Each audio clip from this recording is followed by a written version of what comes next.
ಇದು 2023ರ ಪರಿಸರ ಅಧ್ಯಯನ ಈ ಒಂದು ವಿಷಯದ ಪ್ರಶ್ನೆ ಪತ್ರಿಕೆಯಾಗಿದೆ.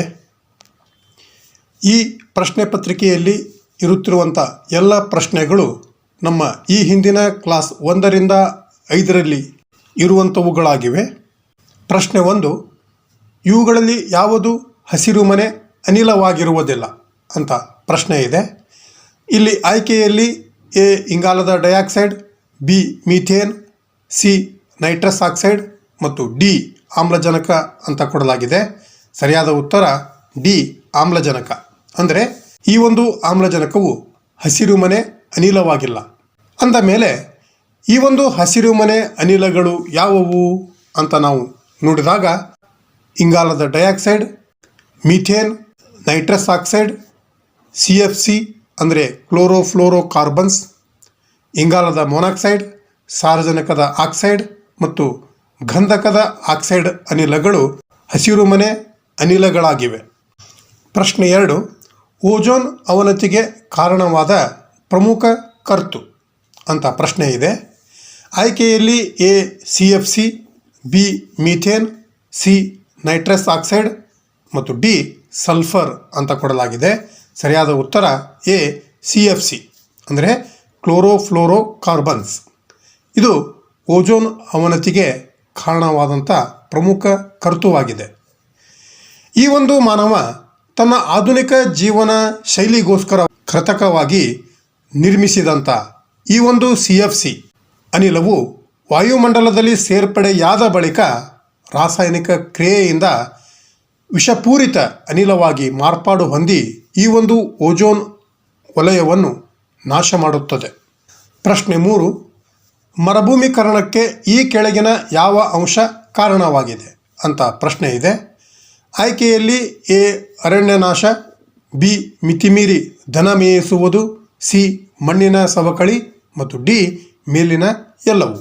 ಇಲ್ಲಿ ಸರಿಯಾದ ಉತ್ತರ ಡಿ ಮೇಲಿನ ಎಲ್ಲವು. ಅಂದರೆ ಅರಣ್ಯನಾಶ, ಮಿತಿಮೀರಿ ದನ ಮೇಯಿಸುವುದು ಮತ್ತು ಮಣ್ಣಿನ ಸವಕಳಿ ಇವು ಮರುಭೂಮೀಕರಣಕ್ಕೆ ಕಾರಣವಾದಂಥ ಅಂಶಗಳಾಗಿವೆ. ಅಲ್ಲದೆ 4ನೇದು ಜನಸಂಖ್ಯೆ ಮತ್ತು ಜಾನುವಾರುಗಳ ಸಂಖ್ಯೆಯಲ್ಲಿ ಹೆಚ್ಚಳ. 5 ಬಲಹೀನ ಭೂಮಿಯನ್ನು ಪುನಃ ಕೃಷಿಗೆ ಒಳಪಡಿಸುವುದು. 6 ಭೂಮಂಡಲದ ವಾಯುಗುಣದಲ್ಲಿ ಬದಲಾವಣೆ.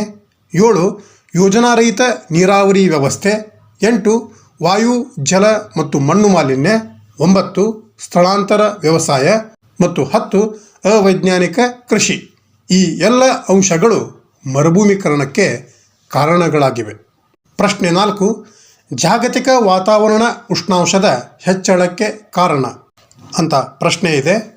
ಆಯ್ಕೆಯಲ್ಲಿ ಎ ಪಳೆಯುಳಿಕೆ ಇಂಧನಗಳ ಸುಡುವಿಕೆ, ಬಿ ಮಣ್ಣಿನ ಸವಕಳಿ, ಸಿ ಜಲ ಮಾಲಿನ್ಯ ಮತ್ತು ಡಿ ಮೇಲಿನ ಯಾವುದೂ ಅಲ್ಲ. ಸರಿಯಾದ ಉತ್ತರ ಎ ಪಳೆಯುಳಿಕೆ ಇಂಧನಗಳ ಸುಡುವಿಕೆ. ಅಂದರೆ ಈ ಒಂದು ಪಳೆಯುಳಿಕೆ ಇಂಧನವು ಇಂಗಾಲದ ಸಂಯುಕ್ತ ಅಥವಾ ಕಲ್ಲಿದ್ದಲು ತೈಲ ಅಂದರೆ ಪೆಟ್ರೋಲ್, ಡೀಸೆಲ್ ಮತ್ತು ನೈಸರ್ಗಿಕ ಅನಿಲದಂತಹ ಹೈಡ್ರೋಕಾರ್ಬನ್ ಒಳಗೊಂಡಿರುವಂಥ ವಸ್ತುವಾಗಿದೆ. ಈ ಒಂದು ಪಳೆಯುಳಿಕೆ ಇಂಧನಗಳನ್ನು ಸುಟ್ಟಾಗ ಅವು ದೊಡ್ಡ ಪ್ರಮಾಣದಲ್ಲಿ ಇಂಗಾಲದ ಡೈಆಕ್ಸೈಡನ್ನು ಬಿಡುಗಡೆ ಮಾಡುತ್ತವೆ. ಇಂಗಾಲದ ಡೈಆಕ್ಸೈಡ್ದಂಥ ಹಸಿರು ಮನೆ ಅನಿಲಗಳು ವಾತಾವರಣದಲ್ಲಿ ಶಾಖವನ್ನು ಹಿಡಿದಿಟ್ಟುಕೊಳ್ಳುತ್ತವೆ. ಇದು ಜಾಗತಿಕ ವಾತಾವರಣದ ಉಷ್ಣಾಂಶ ಹೆಚ್ಚಳಕ್ಕೆ ಕಾರಣವಾಗುತ್ತದೆ. ಆದ್ದರಿಂದ ಇಲ್ಲಿ ಜಾಗತಿಕ ವಾತಾವರಣ ಉಷ್ಣಾಂಶದ ಹೆಚ್ಚಳಕ್ಕೆ ಕಾರಣವೆಂದರೆ ಪಳೆಯುಳಿಕೆ ಇಂಧನಗಳ ಸುಡುವಿಕೆ ಆಗಿದೆ. ಪ್ರಶ್ನೆ 5, ಜಲ ಮಾಲಿನ್ಯಕ್ಕೆ ಕಾರಣ ಅಂತ ಪ್ರಶ್ನೆ ಇದೆ. ಆಯ್ಕೆಯಲ್ಲಿ ಎ ಹೊಗೆ, ಬಿ ಮಣ್ಣಿನ ಸವಕಳಿ, ಸಿ ಕಾರ್ಖಾನೆಯ ಕಲುಷಿತ ನೀರು ಮತ್ತು ಡಿ ಯಾವುದೂ ಅಲ್ಲ. ಸರಿಯಾದ ಉತ್ತರ ಸಿ ಕಾರ್ಖಾನೆಯ ಕಲುಷಿತ ನೀರು. ಅಂದರೆ ಜಲ ಮಾಲಿನ್ಯಕ್ಕೆ ಕಾರ್ಖಾನೆಯ ಕಲುಷಿತ ನೀರು ಕಾರಣವಾಗಿದೆ. ಇದಲ್ಲದೆ ಗೃಹ ಬಳಕೆ ತ್ಯಾಜ್ಯ ಪದಾರ್ಥಗಳು, ಚರಂಡಿಗಳು, ಕೈಗಾರಿಕಾ ತ್ಯಾಜ್ಯ ವಸ್ತುಗಳು, ಗಣಿಗಾರಿಕೆ ಚಟುವಟಿಕೆಗಳು, ಕೃಷಿ ತ್ಯಾಜ್ಯ ಪದಾರ್ಥಗಳು, ವಿಕಿರಣ ಅನುಪಯುಕ್ತ ವಸ್ತುಗಳು ಮತ್ತು ವಿದ್ಯುತ್ ಸ್ಥಾವರಗಳು ಇನ್ನೂ ಮುಂತಾದವುಗಳಿಂದ ಈ ಒಂದು ಜಲ ಮಾಲಿನ್ಯವು ಉಂಟಾಗುತ್ತದೆ. ಪ್ರಶ್ನೆ 6. ಜನಸಂಖ್ಯೆ ಬೆಳವಣಿಗೆಯ ಅಧ್ಯಯನವನ್ನು ಏನೆಂದು ಕರೆಯುವರು ಅಂತ ಪ್ರಶ್ನೆ ಇದೆ. ಆಯ್ಕೆಯಲ್ಲಿ ಎ ಡೆಮೋಗ್ರಾಫಿ, ಬಿ ಜನಸಂಖ್ಯಾ ಪರಿಸರ ಶಾಸ್ತ್ರ, ಸಿ ಜನಸಂಖ್ಯಾ ಜೀವಶಾಸ್ತ್ರ ಮತ್ತು ಡಿ ಎಕಾಲಜಿಕಲ್ ನೀಚೆ ಅಂತ ಕೊಡಲಾಗಿದೆ. ಇಲ್ಲಿ ಸರಿಯಾದ ಉತ್ತರ ಎ ಡೆಮೋಗ್ರಾಫಿ. ಅಂದರೆ ಈ ಒಂದು ಜನಸಂಖ್ಯಾ ಬೆಳವಣಿಗೆಯ ಅಧ್ಯಯನವನ್ನು ಡೆಮೋಗ್ರಾಫಿ ಎಂದು ಕರೆಯಲಾಗುತ್ತದೆ. ಜನಸಂಖ್ಯಾ ಶಾಸ್ತ್ರ ಡೆಮೋಗ್ರಾಫಿ ಎಂಬುದು ಮಾನವ ಜನಸಂಖ್ಯೆಯ ಅಂಕಿ ಅಂಶಗಳ ಅಧ್ಯಯನವಾಗಿದೆ. ಇದು ಜನಸಂಖ್ಯೆಯ ಗಾತ್ರ, ಸಂಯೋಜನೆ, ಜನನ, ಮರಣ ಮತ್ತು ವಲಸೆಯ ಪರಸ್ಪರ ಕ್ರಿಯೆಯ ಮೂಲಕ ಜನಸಂಖ್ಯೆ ಹೇಗೆ ಬದಲಾಗುತ್ತದೆ ಎಂಬುದನ್ನು ಅಭ್ಯಸಿಸುವುದಾಗಿದೆ. ಪ್ರಶ್ನೆ 7. ಜೀವ ಪರಿಸರ ವ್ಯವಸ್ಥೆಯ ಪ್ರಮುಖ ಶಕ್ತಿಯ ಮೂಲ ಅಂತ ಪ್ರಶ್ನೆ ಇದೆ. ಆಯ್ಕೆಯಲ್ಲಿ A Surya, B petroleum, C ಕಟ್ಟಿಗೆ ಮತ್ತು ಡಿ ಮೇಲಿನ ಎಲ್ಲವೂ. ಸರಿಯಾದ ಉತ್ತರ ಎ ಸೂರ್ಯ. ಅಂದರೆ ಜೀವ ಪರಿಸರ ವ್ಯವಸ್ಥೆಯ ಪ್ರಮುಖ ಶಕ್ತಿಯ ಮೂಲ ಸೂರ್ಯನಾಗಿದ್ದಾನೆ. ಈ ಒಂದು ಸೂರ್ಯ ಶಕ್ತಿಯು ಭೂಮಿಗೆ ಶಕ್ತಿಯ ಪ್ರಾಥಮಿಕ ಮೂಲವಾಗಿದೆ. ಸೂರ್ಯ ಶಕ್ತಿಯ ಸಹಾಯದಿಂದ ಎಲ್ಲ ಹಸಿರು ಸಸ್ಯಗಳು ದ್ಯುತಿ ಸಂಶ್ಲೇಷಣೆಯ ಪ್ರಕ್ರಿಯೆಯಿಂದ ಆಹಾರವನ್ನು ಉತ್ಪಾದಿಸುತ್ತವೆ. ಪ್ರತಿಯಾಗಿ ಪ್ರಾಣಿಗಳು ಸಸ್ಯಗಳನ್ನು ತಿನ್ನುತ್ತವೆ ಮತ್ತು ಅದೇ ರಾಸಾಯನಿಕ ಶಕ್ತಿಯನ್ನು ತಮ್ಮ ಚಟುವಟಿಕೆಗಳಿಗಾಗಿ ಬಳಸುತ್ತವೆ. ಅಂದ ಮೇಲೆ ಇಲ್ಲಿ ಜೀವ ಪರಿಸರ ವ್ಯವಸ್ಥೆಯ ಪ್ರಮುಖ ಶಕ್ತಿಯ ಮೂಲ ಸೂರ್ಯನಾಗಿದ್ದಾನೆ. ಪ್ರಶ್ನೆ 8. ಭಾರತದಲ್ಲಿನ ಜೀವ ವೈವಿಧ್ಯತೆಯ ಅಗ್ರತಾಣ ಅಂತ ಪ್ರಶ್ನೆ ಇದೆ. ಆಯ್ಕೆಯಲ್ಲಿ ಎ ಗಂಗಾ ಮೈದಾನ, ಬಿ ಡೆಕ್ಕನ್ ಪ್ರಸ್ಥಭೂಮಿ, ಸಿ ಪಶ್ಚಿಮ ಘಟ್ಟಗಳು ಮತ್ತು ಡಿ ಪೂರ್ವ ಕರಾವಳಿ. ಸರಿಯಾದ ಉತ್ತರ ಸಿ ಪಶ್ಚಿಮ ಘಟ್ಟಗಳು. ಅಂದರೆ ಈ ಒಂದು ಪಶ್ಚಿಮ ಘಟ್ಟಗಳು ಭಾರತದಲ್ಲಿನ ಜೀವ ವೈವಿಧ್ಯತೆಯ ಅಗ್ರ ತಾಣವಾಗಿವೆ. ಅಂದ ಮೇಲೆ ಈ ಒಂದು ನಮ್ಮ ಭಾರತದಲ್ಲಿ 4 ಜೀವ ವೈವಿಧ್ಯ ಅಗ್ರ ತಾಣಗಳಿವೆ. ಅವುಗಳೆಂದರೆ 1 ಹಿಮಾಲಯ, 2 ಇಂಡೋ ಬರ್ಮಾ ಪ್ರದೇಶ, 3 ಪಶ್ಚಿಮ ಘಟ್ಟಗಳು ಮತ್ತು 4 ಸುಂಡರ್ಲ್ಯಾಂಡ್. ಈ 4ರಲ್ಲಿ 2 ಅಂದರೆ ಇಂಡೋ ಬರ್ಮಾ ಪ್ರದೇಶ ಮತ್ತು ಸುಂಡ್ಲ್ಯಾಂಡ್ ಇವು ದಕ್ಷಿಣ ಏಷ್ಯಾದಾದ್ಯಂತ ವಿತರಿಸಲ್ಪಟ್ಟಿವೆ. ಆದರೆ ಇವುಗಳು ಭಾರತದ ಔಪಚಾರಿಕ ಗಡಿಗಳನ್ನು ಇವು ನಿಖರವಾಗಿ ಒಳಗೊಂಡಿಲ್ಲ. ಈ ಒಂದು ಜೀವ ವೈವಿಧ್ಯತೆಯ ಅಗ್ರ ತಾಣವಾದಂಥ ಪಶ್ಚಿಮ ಘಟ್ಟಗಳನ್ನು ನೋಡಿದಾಗ ಈ ಒಂದು ಪಶ್ಚಿಮ ಘಟ್ಟಗಳು ಭಾರತದ ಪರ್ಯಾಯ ದ್ವೀಪದ ಪಶ್ಚಿಮ ಅಂಚಿನಲ್ಲಿವೆ. ಎಲೆ ಉದುರುವ ಮತ್ತು ಮಳೆ ಕಾಡುಗಳನ್ನು ಈ ಒಂದು ಪಶ್ಚಿಮ ಘಟ್ಟಗಳು ಒಳಗೊಂಡಿದ್ದು ಯುನೆಸ್ಕೋ ಪ್ರಕಾರ ಇದು ಕನಿಷ್ಠ 325 ಜಾಗತಿಕವಾಗಿ ಅಪಾಯದಲ್ಲಿರುವಂಥ ಸಸ್ಯ, ಪ್ರಾಣಿ, ಪಕ್ಷಿ, ಉಭಯಚರ, ಸರೀಸೃಪ ಮತ್ತು ಮೀನು ಜಾತಿಗಳಿಗೆ ಈ ಒಂದು ಪ್ರದೇಶವು ನೆಲೆಯಾಗಿದೆ.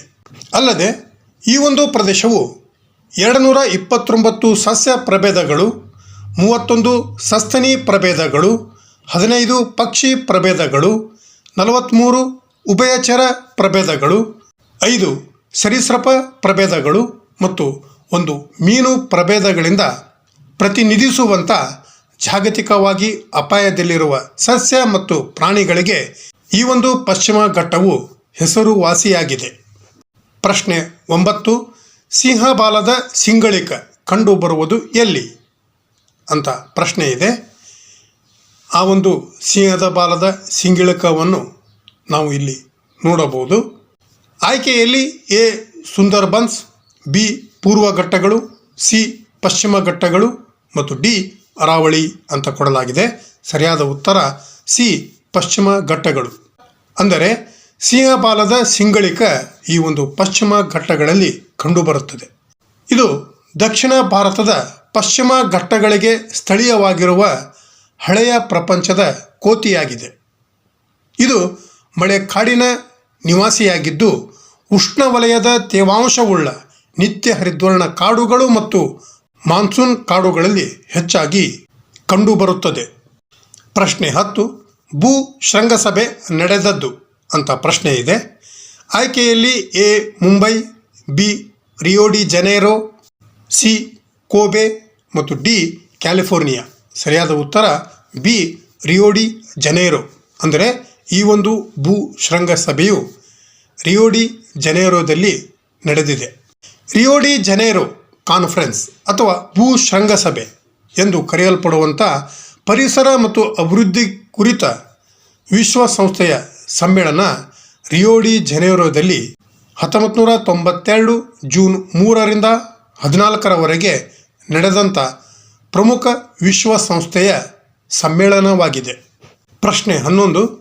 ಕೃತಕ ಜೀವ ಪರಿಸರ ವ್ಯವಸ್ಥೆಯ ಉತ್ತಮ ಉದಾಹರಣೆ ಅಂತ ಪ್ರಶ್ನೆ ಇದೆ. ಆಯ್ಕೆಯಲ್ಲಿ ಎ ಅರಣ್ಯ, ಬಿ ಮರುಭೂಮಿ, ಸಿ ನದಿ ಮತ್ತು ಡಿ ಗಾರ್ಡನ್ ಎಂದು ಕೊಡಲಾಗಿದೆ. ಇಲ್ಲಿ ಆಯ್ಕೆ ಎ ಬಿ ಸಿಯಲ್ಲಿರುತ್ತಿರುವಂಥ ಅರಣ್ಯ, ಮರುಭೂಮಿ ಮತ್ತು ನದಿ ಇವು ನೈಸರ್ಗಿಕ ಜೀವ ಪರಿಸರ ವ್ಯವಸ್ಥೆಯ ಉತ್ತಮ ಉದಾಹರಣೆಗಳು. ಆದರೆ ಆಯ್ಕೆ ಡಿಯಲ್ಲಿರುತ್ತಿರುವಂಥ ಗಾರ್ಡನ್ ಅಂದರೆ ಉದ್ಯಾನವನವು ಕೃತಕ ಜೀವ ಪರಿಸರ ವ್ಯವಸ್ಥೆಯ ಉತ್ತಮ ಉದಾಹರಣೆಯಾಗಿದೆ. ಆದ್ದರಿಂದ ಇಲ್ಲಿ ಸರಿಯಾದ ಉತ್ತರ ಡಿ ಗಾರ್ಡನ್. ಈ ಒಂದು ಕೃತಕ ಜೀವ ಪರಿಸರ ವ್ಯವಸ್ಥೆಗಳು ಮಾನವ ನಿರ್ಮಿತ ರಚನೆಗಳಾಗಿವೆ. ಅಲ್ಲಿ ಜೈವಿಕ ಮತ್ತು ಅಜೈವಿಕ ಘಟಕಗಳು ಪರಸ್ಪರ ಸಂವಹನ ನಡೆಸುತ್ತವೆ. ಇದು ಸ್ವಯಂ ಸಮರ್ಥವಾಗಿಲ್ಲ ಮತ್ತು ಮಾನವನ ಸಹಾಯವಿಲ್ಲದೆ ಇವು ನಾಶವಾಗಬಹುದು. ಕೃತಕ ಜೀವ ಪರಿಸರ ವ್ಯವಸ್ಥೆಯಲ್ಲಿ ಮುಖ್ಯವಾಗಿ ಅಕ್ವೇರಿಯಂಗಳು, ಕೃಷಿ ಕ್ಷೇತ್ರಗಳು, ಪ್ರಾಣಿ ಸಂಗ್ರಹಾಲಯಗಳು ಮತ್ತು ಉದ್ಯಾನವನಗಳು ಇನ್ನೂ ಮುಂತಾದವುಗಳು ಸೇರಿವೆ. ಪ್ರಶ್ನೆ 12. ಆಹಾರ ಸರಪಳಿಯಲ್ಲಿ ಅತಿ ಹೆಚ್ಚು ಜೀವಿಗಳನ್ನು ಹೊಂದಿದೆ ಅಂತ ಪ್ರಶ್ನೆ ಇದೆ. ಆಯ್ಕೆಯಲ್ಲಿ ಎ ಉತ್ಪಾದಕರು, ಬಿ ವಿಘಟಕಗಳು, ಸಿ ಪ್ರಾಥಮಿಕ ಭಕ್ಷಕರು ಮತ್ತು ಡಿ ತೃತೀಯ ಭಕ್ಷಕರು. ಇಲ್ಲಿ ಸರಿಯಾದ ಉತ್ತರ ಎ ಉತ್ಪಾದಕರು. ಸಾಮಾನ್ಯವಾಗಿ ಈ ಒಂದು ಆಹಾರ ಸರಪಳಿಯಲ್ಲಿ ಹೆಚ್ಚಿನ ಜೀವಿಗಳನ್ನು ಈ ಒಂದು ಉತ್ಪಾದಕರು ಹೊಂದಿದೆ. ಆಹಾರ ಸರಪಳಿಯಲ್ಲಿ ಪ್ರತಿಯೊಂದು ಸ್ತರದಲ್ಲಿನ ಜೀವಿಗಳ ಸಂಖ್ಯೆಯು ಆಹಾರ ಮತ್ತು ಶಕ್ತಿಯ ಲಭ್ಯತೆಯ ಮೇಲೆ ಅವಲಂಬಿತವಾಗಿರುತ್ತದೆ. ಉತ್ಪಾದಕರು ಶಕ್ತಿಯ ಪಿರಾಮಿಡ್ನ ಮೂಲವನ್ನು ರೂಪಿಸುವುದರಿಂದ ಉತ್ಪಾದಕರು ಅತಿ ಹೆಚ್ಚು ಜೀವಿಗಳನ್ನು ಹೊಂದಿದ್ದಾರೆ ಎಂದು ನಾವು ಹೇಳಬಹುದು. ಪ್ರಶ್ನೆ 13. ಗಣಿಗಾರಿಕೆಯ ಪರಿಣಾಮ ಅಂತ ಪ್ರಶ್ನೆ ಇದೆ. ಆಯ್ಕೆಯಲ್ಲಿ ಎ ಅರಣ್ಯ ನಾಶ, ಬಿ ಮಣ್ಣಿನ ಫಲವತ್ತತೆಯ ನಾಶ, ಸಿ ವಾಯು ಮಾಲಿನ್ಯ ಮತ್ತು ಡಿ ಮೇಲಿನ ಎಲ್ಲವು. ಇಲ್ಲಿ ಅರಣ್ಯಗಾರಿಕೆಯ ಪರಿಣಾಮದಿಂದ ಅರಣ್ಯ ನಾಶ, ಮಣ್ಣಿನ ಫಲವತ್ತತೆಯ ನಾಶ ಮತ್ತು ವಾಯು ಮಾಲಿನ್ಯ ಉಂಟಾಗುವುದರಿಂದ ಇಲ್ಲಿ ಸರಿಯಾದ ಉತ್ತರ ಡಿ ಮೇಲಿನ ಎಲ್ಲವು. ಈ ಒಂದು ಗುಡ್ಗಾಡು ಪ್ರದೇಶ, ಪರ್ವತ ಪ್ರದೇಶ ಅಥವಾ ಎತ್ತರವಾದಂಥ ಭೂಭಾಗಗಳು ಖನಿಜ ಸಂಪನ್ಮೂಲಗಳ ತವರೂರಾಗಿವೆ. ಈ ಒಂದು ಪ್ರದೇಶಗಳು ಅರಣ್ಯಗಳನ್ನು ಹೊಂದಿರುವುದರಿಂದ ಇಂಥ ಭೂಭಾಗಗಳಲ್ಲಿ ಗಣಿಗಾರಿಕೆ ಮಾಡುವುದರಿಂದ ಅಸಂಖ್ಯ ಗಿಡ ಮರಗಳು ನಾಶವಾಗುತ್ತವೆ. ಅಲ್ಲದೆ ಇಂಥ ಪ್ರದೇಶದಲ್ಲಿ ಗಣಿಗಾರಿಕೆ ಕಾರ್ಯ ನಡೆಸುವುದರಿಂದ ಭೂ ಮೇಲ್ಮೈ ಮತ್ತು ಅಂತರಾಳ ಪ್ರದೇಶ ವಿನಾಶ ಹೊಂದುವುದಲ್ಲದೆ ಮಣ್ಣಿನ ಫಲವತ್ತತೆ ನಾಶವಾಗುತ್ತದೆ. ಹಾಗೂ ಗಣಿಗಾರಿಕೆ ಕಾರ್ಯದಿಂದ ಅನುಪೇಕ್ಷಿತ ಪದಾರ್ಥಗಳು ಗಣಿಗಳ ಸುತ್ತಲೂ ಚೆಲ್ಲುವುದರಿಂದ ಅಲ್ಲಿನ ವಾಯುಗುಣದ ಮೇಲೆ ವೈತಿರಿಕ್ತ ಪರಿಣಾಮ ಬೀರಿ ವಾಯುಮಾಲಿನ್ಯ ಉಂಟಾಗುತ್ತದೆ. ಪ್ರಶ್ನೆ 14. ಪುನರ್ ನವೀಕರಣ ಶಕ್ತಿ ಸಂಪನ್ಮೂಲಗಳನ್ನು ಗುರುತಿಸಿ ಅಂತ ಪ್ರಶ್ನೆ ಇದೆ. ಆಯ್ಕೆಯಲ್ಲಿ ಎ ಕಲ್ಲಿದ್ದಲು ಶಕ್ತಿ, ಬಿ ನೈಸರ್ಗಿಕ ಅನಿಲ ಶಕ್ತಿ, ಸಿ ಭೂ ಉಷ್ಣೀಯ ಶಕ್ತಿ ಮತ್ತು ಡಿ ಪೆಟ್ರೋಲ್ ಶಕ್ತಿ. ಇಲ್ಲಿ ಆಯ್ಕೆಯಲ್ಲಿರುತ್ತಿರುವಂಥ ಕಲ್ಲಿದ್ದಲು ಶಕ್ತಿ, ನೈಸರ್ಗಿಕ ಅನಿಲ ಶಕ್ತಿ ಮತ್ತು ಪೆಟ್ರೋಲ್ ಶಕ್ತಿ ಇವು ಪುನರ್ ನವೀಕರಣಗೊಳ್ಳದಂಥ ಶಕ್ತಿ ಸಂಪನ್ಮೂಲಗಳು. ಆದರೆ ಆಯ್ಕೆ ಸಿಯಲ್ಲಿರುತ್ತಿರುವಂಥ ಭೂ ಉಷ್ಣೀಯ ಶಕ್ತಿ ಪುನರ್ ನವೀಕರಣ ಶಕ್ತಿ ಸಂಪನ್ಮೂಲವಾಗಿದೆ. ಆದ್ದರಿಂದ ಇಲ್ಲಿ ಸರಿಯಾದ ಉತ್ತರ ಸಿ ಭೂ ಉಷ್ಣೀಯ ಶಕ್ತಿ. ಭೂ ಉಷ್ಣೀಯ ಶಕ್ತಿಯು ಭೂಮಿಯ ಒಳಗಿನ ಶಾಖವಾಗಿದೆ. ಜಿಯೋಥರ್ಮಲ್ ಎಂಬುದು ಗ್ರೀಕ್ ಪದಗಳಾದಂಥ ಜಿಯೋ ಅಂದರೆ ಭೂಮಿ, ಥರ್ಮ್ ಅಂದರೆ ಶಾಖದಿಂದ ಈ ಒಂದು ಜಿಯೋಥರ್ಮಲ್ ಎನ್ನುವಂಥ ಶಬ್ದ ಬಂದಿದೆ. ಭೂ ಉಷ್ಣೀಯ ಶಕ್ತಿಯು ನವೀಕರಿಸಬಹುದಾದ ಶಕ್ತಿಯ ಮೂಲವಾಗಿದೆ. ಏಕೆಂದರೆ ಭೂಮಿಯೊಳಗೆ ಶಾಖವು ನಿರಂತರವಾಗಿ ಉತ್ಪತ್ತಿಯಾಗುತ್ತದೆ. ಈ ಒಂದು ಭೂ ಉಷ್ಣೀಯ ಶಕ್ತಿಯನ್ನು ರಷ್ಯಾ, ಜಪಾನ್, ನ್ಯೂಜಿಲ್ಯಾಂಡ್ ಮುಂತಾದ ದೇಶಗಳಲ್ಲಿ ಜನರು ಸ್ನಾನ ಮಾಡಲು, ಕಟ್ಟಡಗಳನ್ನು ಬಿಸಿ ಮಾಡಲು ಮತ್ತು ವಿದ್ಯುತ್ ಉತ್ಪಾದಿಸಲು ಬಳಸುತ್ತಾರೆ. ಪ್ರಶ್ನೆ 15. ಆಮ್ಲ ಮಳೆ ಎಂಬ ಪದವನ್ನು ಮೊದಲು ಬಳಸಿದವರು ಅಂತ ಪ್ರಶ್ನೆ ಇದೆ. ಆಯ್ಕೆಯಲ್ಲಿ A Charles Elton, B Robert Angus, C Odum ಮತ್ತು ಡಿ ಉಲ್ರಿಚ್. ಸರಿಯಾದ ಉತ್ತರ ಬಿ ರೋಬರ್ಟ್ ಅಂಗಸ್. ಆಮ್ಲ ಮಳೆ ಎಂಬ ಈ ಒಂದು ಪದಗುಚ್ಛವನ್ನು 1852ರಲ್ಲಿ ಸ್ಕಾಟಿಷ್ ರಸಾಯನಶಾಸ್ತ್ರಜ್ಞ ರಾಬರ್ಟ್ ಅಂಗಸ್ ಸ್ಮಿತ್ ಅವರು ಇಂಗ್ಲೆಂಡ್ ಮತ್ತು ಸ್ಕಾಟ್ಲೆಂಡಿನ ಕೈಗಾರಿಕಾ ನಗರಗಳ ಬಳಿ ಮಳೆ ನೀರಿನ ರಸಾಯನಶಾಸ್ತ್ರದ ತನಿಖೆಯ ಸಮಯದಲ್ಲಿ ಈ ಒಂದು ಆಮ್ಲ ಮಳೆ ಎಂಬ ಶಬ್ದವನ್ನು ಬಳಸಿದರು.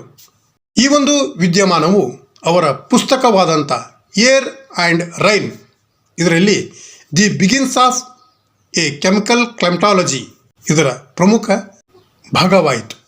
ಪ್ರಶ್ನೆ 16. ಸಸ್ಯಗಳ ದ್ಯುತಿ ಸಂಶ್ಲೇಷಣೆ ಕ್ರಿಯೆಗೆ ಅತಿ ಅವಶ್ಯವಿರುವ ಅನಿಲ ಅಂತ ಪ್ರಶ್ನೆ ಇದೆ.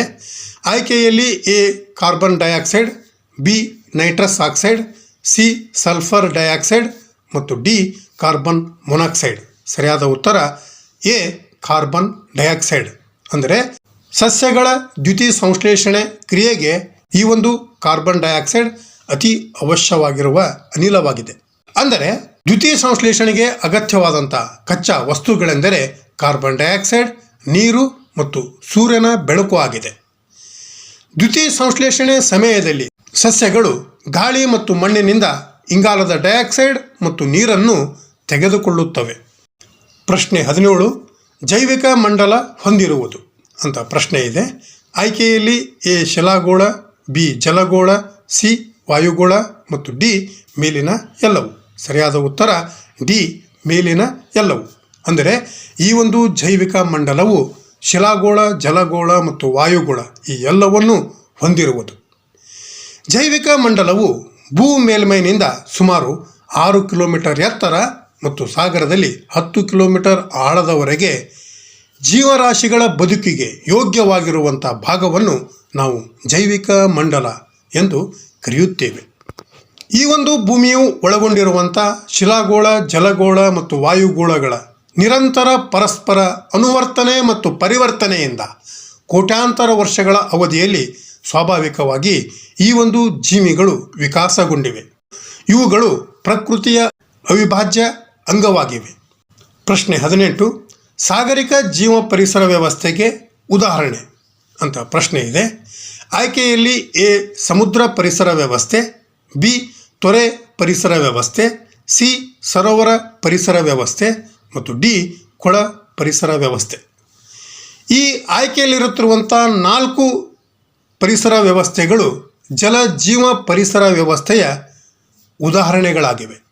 ಆದರೆ ಸಾಗರಿಕ ಜೀವ ಪರಿಸರ ವ್ಯವಸ್ಥೆಗೆ ಉದಾಹರಣೆ ಎಂದರೆ ಆಯ್ಕೆ ಎಯಲ್ಲಿರುತ್ತಿರುವಂಥ ಸಮುದ್ರ ಪರಿಸರ ವ್ಯವಸ್ಥೆಯಾಗಿದೆ. ಆದ್ದರಿಂದ ಇಲ್ಲಿ ಸರಿಯಾದ ಉತ್ತರ ಎ ಸಮುದ್ರ ಪರಿಸರ ವ್ಯವಸ್ಥೆ. ಪ್ರಶ್ನೆ 19. ಕೃಷ್ಣ ಮೃಗ ಅಭಯಾರಣ್ಯವಿರುವುದು ಅಂತ ಪ್ರಶ್ನೆ ಇದೆ. ಆಯ್ಕೆಯಲ್ಲಿ A Bidar, B Vijayapura, C Ranebennur ಮತ್ತು ಡಿ ಮಂಡ್ಯ. ಸರಿಯಾದ ಉತ್ತರ ಸಿ ರಾಣೆಬೆನ್ನೂರು.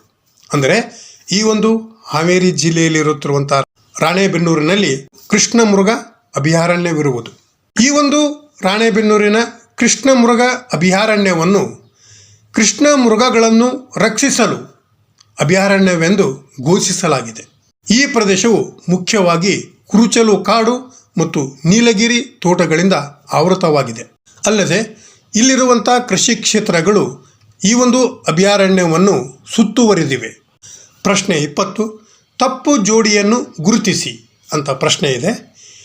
ಆಯ್ಕೆ ಎಯಲ್ಲಿ ಪೃಥ್ವಿ ದಿನ ಏಪ್ರಿಲ್ 22, ಬಿ ವಿಶ್ವ ಓಜೋನ್ ದಿನ ಮೇ 1, ಸಿ ಅಂತಾರಾಷ್ಟ್ರೀಯ ಜೀವ ವೈವಿಧ್ಯತೆಯ ದಿನ ಮೇ 22 ಮತ್ತು ಡಿ ವಿಶ್ವ ಪರಿಸರ ದಿನ ಜೂನ್ 5 ಎಂದು ಕೊಡಲಾಗಿದೆ.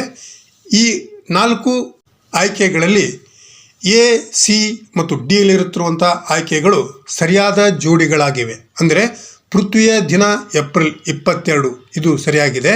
ಅಂತಾರಾಷ್ಟ್ರೀಯ ಜೀವ ವೈವಿಧ್ಯತೆಯ ದಿನ ಮೇ 22 ಇದು ಸರಿಯಾಗಿದೆ. ಕೊನೆಯದಾಗಿ ವಿಶ್ವ ಪರಿಸರ ದಿನ ಜೂನ್ 5 ಇದು ಸಹ ಸರಿಯಾಗಿದೆ. ಆದರೆ ಆಯ್ಕೆ ಬಿಯಲ್ಲಿರುತ್ತಿರುವಂಥ ವಿಶ್ವ ಓಜೋನ್ ದಿನ ಮೇ 1 ಅನ್ನುವುದು ತಪ್ಪು. ಏಕೆಂದರೆ ವಿಶ್ವ ಓಜೋನ್ ದಿನ ಸೆಪ್ಟೆಂಬರ್ 16 ಆಗಿದೆ.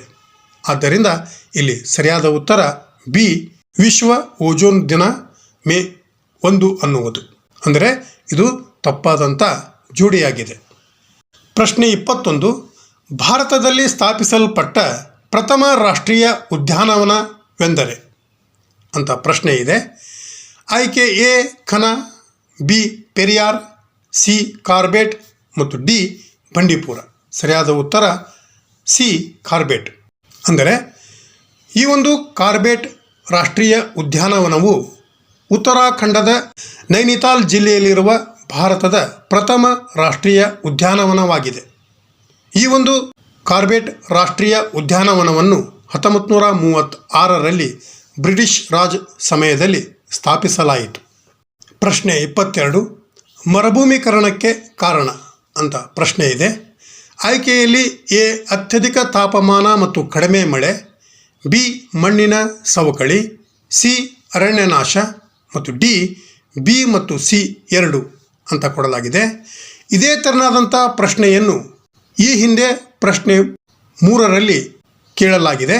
ಅದೇನೆಂದರೆ ಮರುಭೂಮೀಕರಣಕ್ಕೆ ಈ ಕೆಳಗಿನ ಯಾವ ಅಂಶ ಕಾರಣವಾಗಿದೆ ಅಂತ ಕೇಳಲಾಗಿತ್ತು. ಅಲ್ಲಿ ಆಯ್ಕೆಯಲ್ಲಿ ಅರಣ್ಯನಾಶ, ಮಿತಿಮೀರಿ ಧನ ಮೇಯಿಸುವುದು, ಮಣ್ಣಿನ ಸವಕಳಿ ಮತ್ತು ಮೇಲಿನ ಎಲ್ಲವೂ ಅಂತ ಇತ್ತು. ಇಲ್ಲಿ ಸರಿಯಾದ ಉತ್ತರ ಡಿ ಮೇಲಿನ ಎಲ್ಲವುಗಳು ಅಂತ ಆಗಿದ್ದರೆ, ಈ ಒಂದು ಪ್ರಶ್ನೆಯಲ್ಲಿ ಮರುಭೂಮೀಕರಣಕ್ಕೆ ಕಾರಣ ಏನು ಅಂತ ಕೇಳಿದಾಗ ಇಲ್ಲಿ 4 ತೆರನಾದಂಥ ಆಯ್ಕೆಗಳಲ್ಲಿ ಸರಿಯಾದ ಉತ್ತರ ಡಿ ಬಿ ಮತ್ತು ಸಿ 2.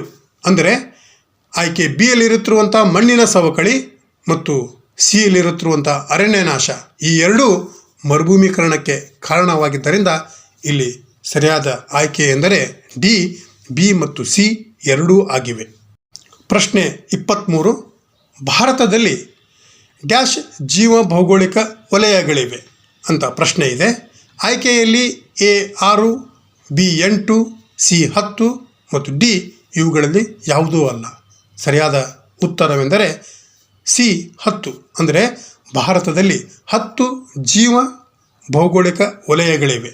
ಅವುಗಳೆಂದರೆ 1 ಹಿಮಾಲಯ ದಾಚೆಯ ವಲಯ, 2 ಹಿಮಾಲಯ ಪರ್ವತಗಳು, 3 ಅತಿ ಶುಷ್ಕ ವಲಯ, ಸಟ್ಲೇಜ್ ಗಂಗಾ ಮೈದಾನ, 5 ಮರುಭೂಮಿ ಪ್ರದೇಶ, 6 ಈಶಾನ್ಯ ಭಾರತ, 7 ದಖನ್ ಪ್ರಸ್ಥಭೂಮಿ, 8 ಕರಾವಳಿ ಮತ್ತು ಲಕ್ಷದ್ವೀಪ, 9 ಪಶ್ಚಿಮ ಘಟ್ಟಗಳು ಮತ್ತು ಕೊನೆಯದಾಗಿ 10 ಅಂಡಮಾನ್ ಮತ್ತು ನಿಕೋಬಾರ್ ದ್ವೀಪಗಳು.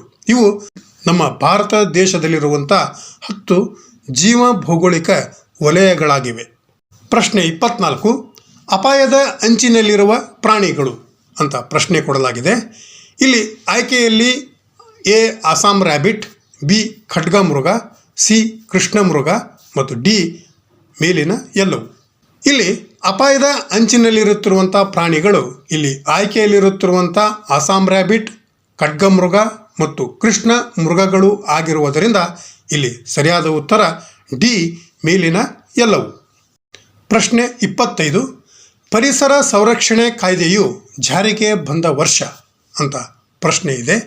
ಆಯ್ಕೆಯಲ್ಲಿ ಎ 1982, ಬಿ 1984, ಸಿ 1964 ಮತ್ತು ಡಿ 1986. ಸರಿಯಾದ ಉತ್ತರವೆಂದರೆ ಡಿ 1986. ಈ ಒಂದು ಪರಿಸರ ಸಂರಕ್ಷಣೆ ಕಾಯ್ದೆಯು 19 ನವೆಂಬರ್ 1986ರಂದು ಜಾರಿಗೆ ಬಂದಿದೆ.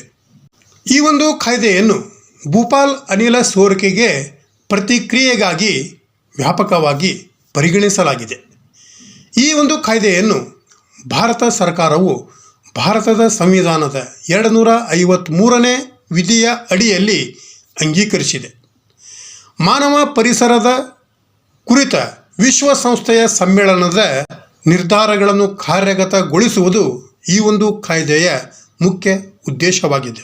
ಅಂದ ಮೇಲೆ ಈ ಒಂದು ಪರಿಸರಕ್ಕೆ ಸಂಬಂಧಿಸಿದಂಥ ಇನ್ನುಳಿದ ಕಾಯ್ದೆಗಳು ಯಾವುವು ಅಂತ ನಾವು ನೋಡಿದಾಗ, ಒಂದು ವಾಯುಮಾಲಿನ್ಯ ಸಂರಕ್ಷಣೆ ಮತ್ತು ನಿಯಂತ್ರಣ ಕಾಯ್ದೆ 1981, 2 ಜಲಮಾಲಿನ್ಯ ನಿವಾರಣೆ ಮತ್ತು ನಿಯಂತ್ರಣ ಕಾಯ್ದೆ 1974, 3 ವನ್ಯಜೀವಿ ಸಂರಕ್ಷಣಾ ಕಾಯ್ದೆ 1972, 4 ಅರಣ್ಯ ಸಂರಕ್ಷಣಾ ಕಾಯ್ದೆ 1980 ಮತ್ತು 5 ಜೈವಿಕ ವೈವಿಧ್ಯ ಕಾಯ್ದೆ 2002. ಇವು ಪ್ರಮುಖವಾದಂಥ ಪರಿಸರಕ್ಕೆ ಸಂಬಂಧಿಸಿದಂಥ ಕಾಯ್ದೆಗಳಾಗಿವೆ. ಪ್ರಶ್ನೆ 26, ಒಂದು ಜೀವಿಯನ್ನು ಪ್ರಭಾವಿಸುವ ಎಲ್ಲ ಬಾಹ್ಯ ಅಂಶಗಳನ್ನು ಡ್ಯಾಶ್ ಎಂದು ಕರೆಯುತ್ತಾರೆ ಅಂತ ಪ್ರಶ್ನೆ ಇದೆ. ಆಯ್ಕೆ ಎ ರಾಜಕೀಯ, ಬಿ ಸಂಸ್ಕೃತಿ, ಸಿ ಪರಿಸರ ಮತ್ತು ಡಿ ಇವುಗಳಲ್ಲಿ ಯಾವುದೂ ಅಲ್ಲ. ಸರಿಯಾದ ಉತ್ತರ ಪರಿಸರ. ಅಂದರೆ ಒಂದು ಜೀವಿಯನ್ನು ಪ್ರಭಾವಿಸುವ ಎಲ್ಲ ಬಾಹ್ಯ ಅಂಶಗಳನ್ನು ಪರಿಸರ ಎಂದು ಕರೆಯುತ್ತಾರೆ. ಪರಿಸರ ಎಂದು ಅರ್ಥ ನೀಡುವಂಥ ಎನ್ವಿರಾನ್ ಎಂಬುದು ಮೂಲತಃ ಫ್ರೆಂಚ್ ಪದವಾಗಿದೆ. ಪ್ರತಿಯೊಂದು ಜೀವಿಯು ಹಲವಾರು ಜೈವಿಕ ಮತ್ತು ಅಜೈವಿಕ ವಸ್ತುಗಳ ಜೊತೆಗೆ ಜೀವಿಸುತ್ತಿದ್ದು ಅವುಗಳ ಮೇಲೆ ಪ್ರಭಾವ ಬೀರುವುದಲ್ಲದೆ ಅವುಗಳಿಂದ ತಾನೂ ಸಹ ಅತಿ ಹೆಚ್ಚು ಪ್ರಭಾವಿತಗೊಳ್ಳುವುದು. ಈ ಎಲ್ಲ ಅಂಶಗಳ ಒಕ್ಕೂಟವನ್ನು ನಾವು ಪರಿಸರವೆಂದು ಕರೆಯುತ್ತೇವೆ. ಪ್ರಶ್ನೆ 27, ಕಿರು ಅರಣ್ಯ ಉತ್ಪನ್ನಗಳ ಉದಾಹರಣೆ ಅಂತ ಪ್ರಶ್ನೆ ಇದೆ. ಆಯ್ಕೆಯಲ್ಲಿ ಎ ಮರದ ದಿಮ್ಮೆಗಳು, ಬಿ ಜೇನುತುಪ್ಪ, ಸಿ ಔಷಧ ಮತ್ತು ಡಿ ಮೇಲಿನ ಎಲ್ಲವು. ಸರಿಯಾದ ಉತ್ತರ ಬಿ ಜೇನುತುಪ್ಪ. ಇದು ಕಿರು ಅರಣ್ಯ ಉತ್ಪನ್ನದ ಉದಾಹರಣೆಯಾಗಿದೆ. ಅರಣ್ಯ ಹಕ್ಕುಗಳ ಕಾಯ್ದೆ 2006ರ ಅಡಿಯಲ್ಲಿ ಕಿರು ಅಥವಾ ಸಣ್ಣ ಅರಣ್ಯ ಉತ್ಪನ್ನಗಳೆಂದರೆ ಬಿದಿರು, ಕುಂಚದ ಮರ, ಜೇನುತುಪ್ಪ, ಮೇಣ, ಗಿಡಮೂಲಿಕೆಗಳು, ಬೇರುಗಳು, ಗೆಡ್ಡೆಗಳು ಮತ್ತು ಔಷಧಿ ಸಸ್ಯಗಳು ಸೇರಿದಂತೆ ಸಸ್ಯ ಮೂಲದ ಎಲ್ಲ ಮರವಲ್ಲದ ಅರಣ್ಯ ಉತ್ಪನ್ನಗಳನ್ನು ಈ ಒಂದು ಕಿರು ಅರಣ್ಯ ಒಳಗೊಂಡಿರುತ್ತದೆ. ಪ್ರಶ್ನೆ 28, ಜೀವಿ ಮತ್ತು ಪರಿಸರದ ನಡುವಿನ ಅಂತರ್ಕ್ರಿಯೆಯ ಅಧ್ಯಯನವನ್ನು ಏನೆಂದು ಕರೆಯಲಾಗುತ್ತದೆ ಅಂತ ಪ್ರಶ್ನೆ ಇದೆ. ಆಯ್ಕೆಯಲ್ಲಿ ಎ ಜೀವ ಪರಿಸರ ವ್ಯವಸ್ಥೆ, ಬಿ ಜೀವ ಪರಿಸರ ಶಾಸ್ತ್ರ, ಸಿ ಫೈಟೋ ಜಿಯಾಗ್ರಫಿ ಮತ್ತು ಡಿ ಫೈಟೋ ಸೋಷಿಯಾಲಜಿ ಅಂತ ಕೊಡಲಾಗಿದೆ. ಇಲ್ಲಿ ಸರಿಯಾದ ಉತ್ತರವೆಂದರೆ ಬಿ ಜೀವ ಪರಿಸರ ಶಾಸ್ತ್ರ. ಅಂದರೆ ಜೀವಿ ಮತ್ತು ಪರಿಸರದ ನಡುವಿನ ಅಂತರ್ಕ್ರಿಯೆಯ ಅಧ್ಯಯನವನ್ನು ಜೀವ ಪರಿಸರ ಶಾಸ್ತ್ರ ಎಕಾಲಜಿ ಎಂದು ಕರೆಯಲಾಗುತ್ತದೆ. ಈ ಒಂದು ಜೀವ ಪರಿಸರ ವಿಜ್ಞಾನವು ಜೀವಶಾಸ್ತ್ರದ ಒಂದು ಶಾಖೆಯಾಗಿದೆ. ಮಾನವನು ಸೇರಿದಂತೆ ಜೀವಿಗಳು ಮತ್ತು ಅವುಗಳ ಭೌತಿಕ ಪರಿಸರದ ನಡುವಿನ ಸಂಬಂಧಗಳ ನೈಸರ್ಗಿಕ ವಿಜ್ಞಾನವಾಗಿದೆ. ಇದು ಪರಿಸರದ ಜೀವಿಗಳ ಸಮೃದ್ಧತೆ, ಜೀವರಾಶಿ ಮತ್ತು ವಿತರಣೆಯ ಅಧ್ಯಯನವಾಗಿದೆ. ಜೀವ ಪರಿಸರ ಶಾಸ್ತ್ರವು ಜೈವಿಕ ಭೂಗೋಳಶಾಸ್ತ್ರ, ವಿಕಸನೀಯ ಜೀವಶಾಸ್ತ್ರ, ತಳಿಶಾಸ್ತ್ರ, ನೀತಿಶಾಸ್ತ್ರ ಮತ್ತು ನೈಸರ್ಗಿಕ ಇತಿಹಾಸದ ನಿಕಟ ಸಂಬಂಧಿತ ವಿಜ್ಞಾನಗಳೊಂದಿಗೆ ಸಂಬಂಧವನ್ನು ಹೊಂದಿದೆ. ಪ್ರಶ್ನೆ 29, ಮಣ್ಣಿನ ಸವಕಳಿ ಅಥವಾ ಮಣ್ಣಿನ ಮೇಲ್ಪದರ ಸವೆದು ಹೋಗುವುದಕ್ಕೆ ಕಾರಣವೆಂದರೆ ಅಂತ ಪ್ರಶ್ನೆ ಇದೆ. ಆಯ್ಕೆಯಲ್ಲಿ ಎ ಕೃಷಿ, ಬಿ ಕಾಡುಗಳ ನಾಶ, ಸಿ ಅನಾವೃಷ್ಟಿ ಮತ್ತು ಪ್ರವಾಹ ಮತ್ತು ಡಿ ಬಿ ಮತ್ತು ಸಿ 2. ಇಲ್ಲಿ ಮಣ್ಣಿನ ಸವಕಳಿ ಅಥವಾ ಮಣ್ಣಿನ ಮೇಲ್ಪದರು ಸವೆದು ಹೋಗುವುದಕ್ಕೆ ಆಯ್ಕೆ ಬಿ ಮತ್ತು ಸಿ ಯಲ್ಲಿರುತ್ತಿರುವಂಥ ಅಂದರೆ ಕಾಡುಗಳ ನಾಶ ಹಾಗೂ ಅನಾವೃಷ್ಟಿ ಮತ್ತು ಪ್ರವಾಹ ಕಾರಣವಾಗಿರುವುದರಿಂದ ಇಲ್ಲಿ ಸರಿಯಾದ ಉತ್ತರ ಡಿ ಬಿ ಮತ್ತು ಸಿ 2. ಕಾಡುಗಳು ನಾಶ ಹೊಂದಿದರೆ ಮಣ್ಣು ತನ್ನ ಮೂಲ ಗುಣವನ್ನು ಕಳೆದುಕೊಂಡು ಮಣ್ಣಿನ ಸವಕಳಿ ಅಥವಾ ಮೇಲ್ಪದರು ಸವೆತಕ್ಕೀಡಾಗುತ್ತದೆ. ಅಲ್ಲದೆ ಅನಾವೃಷ್ಟಿಯಿಂದ ನೀರಿನ ಕೊರತೆ ಉಂಟಾಗಿ ಮಣ್ಣಿನಲ್ಲಿರುವ ಆರ್ದ್ರತೆ ಕಡಿಮೆಯಾಗಿ ಆ ಒಂದು ಮಣ್ಣು ನಿರುಪಯುಕ್ತವಾಗುತ್ತದೆ. ಅಲ್ಲದೆ ಪ್ರವಾಹಗಳಿಂದ ಮಣ್ಣಿನ ಸವೆತ ಉಂಟಾಗಿ ಮಣ್ಣಿನ ಫಲವತ್ತತೆ ನಾಶ ಹೊಂದುತ್ತದೆ ಎಂದು ನಾವು ಹೇಳಬಹುದು. ಕೊನೆಯ ಪ್ರಶ್ನೆ 30, ಮೌನ ಕಣಿವೆ, ನರ್ಮದಾ ಉಳಿಸಿ, ಅಪ್ಪಿಕೋ ಮತ್ತು ಚಿಪ್ಕೋ ಚಳುವಳಿಗಳು ಅಂತ ಪ್ರಶ್ನೆ ಇದೆ. ಆಯ್ಕೆಯಲ್ಲಿ ಎ ಪರಿಸರ ಆಂದೋಲನಗಳು, ಬಿ ಮುಷ್ಕರಗಳು, ಸಿ ಇವೆಲ್ಲ ಪರಿಸರಕ್ಕೆ ಸಂಬಂಧಿಸಿದ ಚಲನಚಿತ್ರಗಳು ಮತ್ತು ಡಿ ಯಾವುದೂ ಅಲ್ಲ. ಸರಿಯಾದ ಉತ್ತರ ಎ ಪರಿಸರ ಆಂದೋಲನಗಳು. ಅಂದರೆ ಮೌನ ಕಣಿವೆ, ನರ್ಮದಾ ಉಳಿಸಿ, ಅಪ್ಪಿಕೋ ಮತ್ತು ಚಿಪ್ಕೋ ಚಳುವಳಿಗಳು ಪರಿಸರ ಆಂದೋಲನಗಳಾಗಿವೆ. ಮುಂದಿನ ಕ್ಲಾಸಿನಲ್ಲಿ ಇದೇ ಪ್ರಶ್ನೆ ಪತ್ರಿಕೆಯ ಉಳಿದ ಪ್ರಶ್ನೆ ಸಂಖ್ಯೆ 31ರಿಂದ 60ರವರೆಗಿನ ಪ್ರಶ್ನೆಗಳನ್ನು ನೋಡೋಣ. Thank you.